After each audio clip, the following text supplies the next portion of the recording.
There's an ongoing debate about the open to work banner on LinkedIn. Is it harmful or helpful?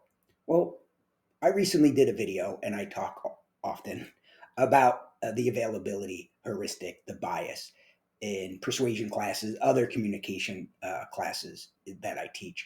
And someone had asked me, like, hey, isn't that an example of availability heuristic, the availability bias, keeping top of mind? So basically, the availability bias is something like this: what's more dangerous, coconuts or sharks?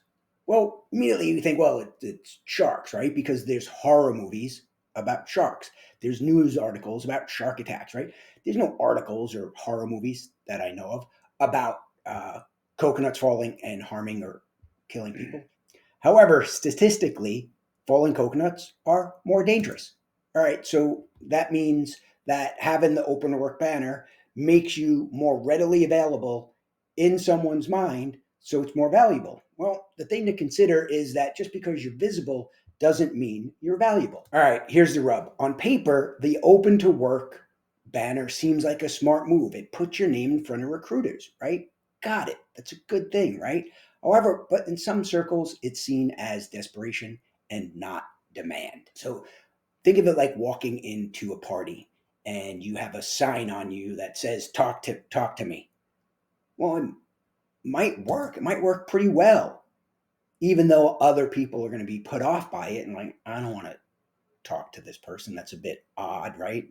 Are they desperate? So you might say, well, you know what? It's going to work. Some of the people can talk to me. All right, now just imagine that 50% of the people at the party have that same sign on.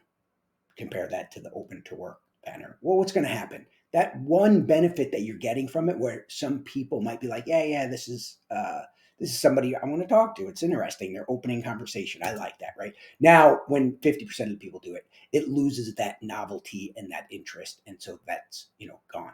All right. So what's the verdict? Well, bolster that open to work by showing activity, right? Show what you're learning. Take a course, my persuasion course. Share what you're building, like you're building a custom chatbot. Share what you're exploring, like a new task management app, right? Put these things there because visibility is more persuasive when it comes with motion and not just presence and a flag and a label that you're open. Remember, the banner says I'm looking, but the real power comes when your profile says I'm worth finding.